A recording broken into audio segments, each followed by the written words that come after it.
అదేవిధంగా తాజా మాజీ జిల్లా పరిషత్ చైర్మన్ డాక్టర్ సుధీర్ కుమార్ గారికి, అదేవిధంగా Jangaon standing committee chairman Marapaka Ravi గారికి,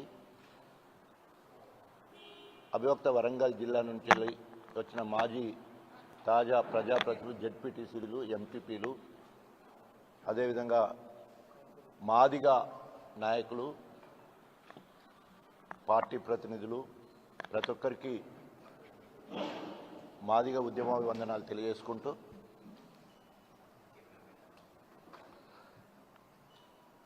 రెండు 2015లో బీజేపీ అధికారంలోకి వస్తే 100 రోజుల్లో ఎస్సీలను ఏబీసీలుగా వర్గీకరిస్తా అని చెప్పేసి 10 సంవత్సరాలు పూర్తయ్యే సమయంలో మళ్ళీ అధికారంలోకి రావాలనే ఉద్దేశంతో ఆనాడు కృష్ణమాదిగా ఏర్పాటు చేసిన సమావేశానికి వచ్చి వారు హామీ ఇచ్చి ఆ రకంగా చివరిలో వారు ఏబీసీలకి అనుకూలంగా మాట్లాడడం జరిగింది. కానీ భారతదేశంలో ఉన్న 47 రాజకీయ పార్టీలు, అనేక కుల సంఘాలు, ఉద్యమ పార్టీలు అందరూ కూడా మరి ఎస్సీలను ఏబీసీలుగా వర్గీకరించాలి, ఎస్సీ సబ్ కేటగరైజేషన్ను అందరూ కూడా మద్దతు తెలియజేయడం జరిగింది. చివరికి ఆగస్టు 1వ తారీఖు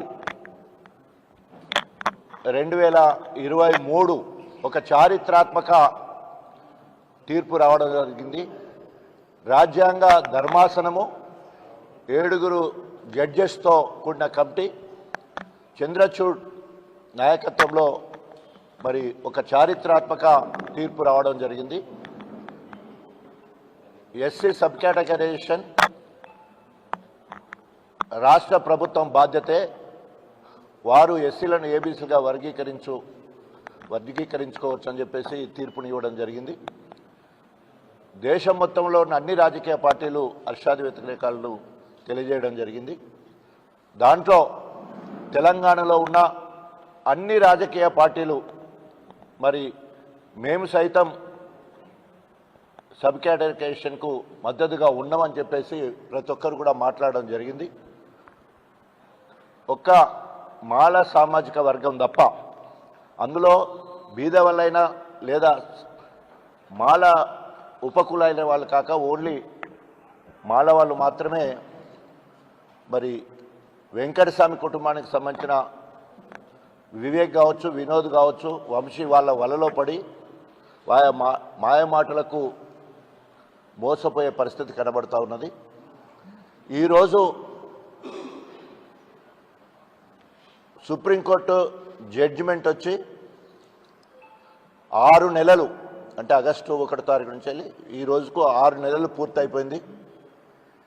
ఈ రాష్ట్ర ప్రభుత్వం రేవంత్ రెడ్డి మాలలను వెనుక నుంచి ప్రోత్సహిస్తూ, నేను మాదిగల ముఖాన్నే ఉన్నా, మాదిగ సామాజిక వర్గం వల్లనే నేను జెడ్పీటీసీ అయ్యా, ఎమ్మెల్సీ అయ్యా, 2 సార్లు ఎమ్మెల్యే అయినా, ఎంపీ అయినా, ఈరోజు ముఖ్యమంత్రి కావడానికి కూడా నా సామాజిక వర్గం ఎవరు కూడా నాకు సహకరించలేదు, మాదిగ సామాజిక వర్గం వల్లనే నేను ఈరోజు ముఖ్యమంత్రిగా అయ్యానని చెప్పేసి ముందు మాట్లాడుతాడు. వెనక నుంచి వెళ్ళి మాలలను ఎగేసే ప్రయత్నం చేస్తూ ఉన్నాడు. నేను కేటగరైజేషన్ కోసం నా ముఖ్యమంత్రి పదవి వదులుకోవాలా, ఏఐసిసి లెవెల్లో మాలలకు బలం ఉంది, మరి ఏఐసిసి అధ్యక్షుడు కరిగే మాల, కొప్పుల రాజు సిడబ్ల్యూసి మెంబర్ మాల, వారినేమో మల్లు రవి, బట్టి విక్రమార్క వాళ్ళిద్దరూ రాష్ట్రం నుండి ప్రాతినిధ్యం వహిస్తూ అక్కడ కాకుండా చేయడం, ఇక్కడ రాష్ట్రానికి వచ్చే వరకు వెంకటస్వామి కుటుంబ సభ్యులు ఇక్కడ కేటగరైజేషన్కు అడ్డుపడే సందర్భం కనబడుతూ ఉన్నది. ఈరోజు రేవంత్ రెడ్డికి ఏమాత్రం సిద్ధున్నా, ఎందుకంటే కమిటీలు వేసి కాలయాపన చేస్తూ ఉన్నాడు. ముందు క్యాబినెట్ సబ్ కమిటీ వేసిండు ఉత్తమ్ కుమార్ రెడ్డి, అదేవిధంగా మరి ప్రభాకర్, సీతక్క, రాజనరసింహ వీరితో పాటు మల్లు రవిని కూడా వేసి క్యాబినెట్ సబ్ కమిటీ వేసిండు. రేవంత్ రెడ్డి ఏది రాయమంటే గదే రాసే సబ్ కమిటీ, క్యాబినెట్ కమిటీ అంటే. అదేవిధంగా వన్ మెన్ కమిషన్ కూడా వేయడం జరిగింది షమీమ్ అఖ్తర్ తోటి. ఆదేశ్ కూడా 3 నెలల సమయం ముందు ఇచ్చారు. మళ్ళీ 10వ తారీఖు వస్తే 4 నెలలు, సంవత్సరం, ఓ నెల ఎక్కువ కూడా ఇచ్చారు. అంటే ఇవన్నీ కూడా కాలయాపన కోసం మాత్రమే రేవంత్ రెడ్డి చేస్తూ ఉన్నాడు. కారణం ఏంటంటే అందరికంటే ముందుగా సుప్రీంకోర్టులో చంద్రచూడ్ ప్రకటన వచ్చిన వెంటనే నిండు సభలో ప్రకటించడం జరిగింది. అందరికంటే దేశంలో అందరికంటే ముందుగా సబ్ కేటగరైజేషన్ మన తెలంగాణలో అవుద్ది. అవసరమైతే ఆర్డినెన్స్ తీసుకొచ్చి నోటిఫికేషన్స్లో ఇప్పటివరకు వేసిన అవసరమైతే రద్దు చేసి మాదిగలకు ఎలాంటి అన్యాయం జరగకుండా ఏబీసీలు అయిన తర్వాతనే మళ్ళీ కొత్త నోటిఫికేషన్ ఇస్తామని చెప్పేసి కూడా మాట్లాడడం జరిగింది. అయినా కూడా ఆయన మాటలు ఎవరు నమ్మలే. ఇప్పటికే 11-12 వేల ఉద్యోగాలు, మరి టీచర్ ఉద్యోగాలు భర్తీ చేయడం అయింది. ప్రొఫెషన్ కోర్సెస్ సంబంధించిన ఎంబీబీఎస్ కావచ్చు, బీటెక్ సీట్లు అన్నీ కూడా ఇప్పటికే పాత లెక్క ప్రకారమే మరి ఒక సామాజిక వర్గానికే ఎక్కువ లబ్ధి జరిగే విధంగా గణాంకాలతో కనబడతా ఉన్నాయి.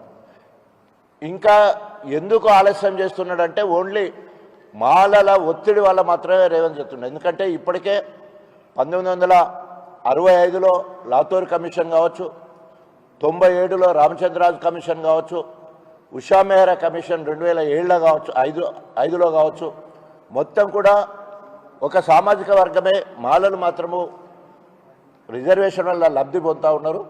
70% ఉన్న మాదిగ సామాజిక వర్గం అన్ని రకాలుగా విద్యా ఉద్యోగ రంగాలలో వెనుకబడ్డదని చెప్పేసి కమిషన్ రిపోర్ట్లు వస్తే ఇప్పటి వరకు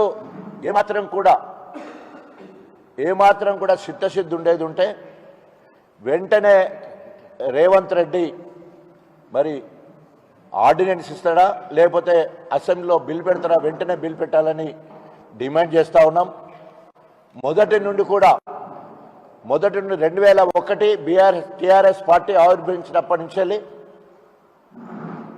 ఎస్సీలను ఏబీసీలుగా వర్గీకరించడానికి మేనిఫెస్టోలో మొదటి రోజు నుండి ప్రతి మేనిఫెస్టోలో అప్పుడు టీఆర్ఎస్ పార్టీగా ఇప్పుడు బీఆర్ఎస్ పార్టీగా మా మేనిఫెస్టోలో ఎప్పుడు ఈ సబ్ కేటగరైజేషన్ గురించి మేనిఫెస్టోలో పెట్టడం జరిగింది. తెలంగాణ ప్రభుత్వం ఏర్పడ్డ తొలినాళ్లలో అదేవిధంగా మధ్యలో 2 సార్లు మరి అసెంబ్లీ ఏకగ్రీవ తీర్మానం చేసి కూడా పంపించడం జరిగింది. అప్పుడున్న ముఖ్యమంత్రి కేసీఆర్ గారు స్వయంగా మోడీని కలవడం జరిగింది. అప్పుడు కేంద్ర ప్రభుత్వం అనుకూలంగా లేదు కాబట్టి మోడీ ఒకసారి పోతే సమయం కూడా ఇవ్వలేదు, ఒకసారి మాత్రమే మాట్లాడడం జరిగింది. అట్లా 2 సార్లు మోడీని కలిసారు మా అప్పటి ముఖ్యమంత్రి కేసీఆర్ గారు. సో అప్పటి నుండి ఇప్పటి వరకు మరి బీఆర్ఎస్ పార్టీ సబ్ కేటగరైజేషన్కు మద్దతుగా ఉంది. ఇప్పుడు కూడా ఈ మొద్దు నిద్ర నటిస్తున్న రేవంత్ రెడ్డి ఒకవేళ కనుక సబ్ కేటగరైజేషన్ చేయకపోతే అది సామాజిక న్యాయానికి, అంబేద్కరిజానికి వ్యతిరేకమవుద్ది. ఆయన మాట్లాడే మాటలకు అదేవిధంగా ఆయన పనిచేసే విధానానికి ఎక్కడ కూడా పొంతన లేదు. మనం అనేక ఉదాహరణలు చెప్పొచ్చు. కానీ మాదిగలతో పెట్టుకోవడం రేవంత్ రెడ్డి, నీ ముఖ్యమంత్రి ఊడిపోవడం ఖాయం. మాదిగలందరూ కలిసి ఉద్యోగం చేస్తే మరి నువ్వు గాలి కొట్టుకపోయినట్టు కొట్టుకపోతావు. ఇప్పటి వరకు అన్ని రాజకీయ పార్టీలు మీ అధినాయకత్వం కూడా చేవెళ్ళ ఎస్సీ డిక్లరేషన్లో కూడా ఖర్గే కూడా ప్రకటించడం జరిగింది. ఎస్సీలను ఏబీసీలుగా వర్గీకరిస్తామని చెప్పేసి అనేక సందర్భాల్లో అనేక వేదికల మీద రాహుల్ గాంధీ కూడా మాట్లాడడం జరిగింది. ఇప్పుడు ఏ విధంగా మరి తప్పించుకునే పరిస్థితి లేదు. రేవంత్ రెడ్డి గారు ఒక్కవేళ కనుక ఇంకా తాత్పర్యం చేస్తే మరి రాబోయే రోజుల్లో బీఆర్ఎస్ పార్టీ నాయకత్వం ఇచ్చే పిలుపుకు మరి ప్రత్యక్షంగా ఈ కాంగ్రెస్ పార్టీ ప్రభుత్వం ఏబీసీలు వర్గీకరించే వరకు ప్రత్యక్ష పోరాటం చేస్తామని చెప్పేసి హెచ్చరిస్తూ, ఇంకా ఆలస్యం చేస్తే మాదిగలు ఊరుకోరని చెప్పేసి మరొకసారి డిమాండ్ చేస్తూ ఎస్సీలను వెంటనే ఏబీసీగా వర్గీకరిస్తూ బిల్ పెట్టాలి లేదా ఆర్డినెన్స్ తీసుకురావాలి.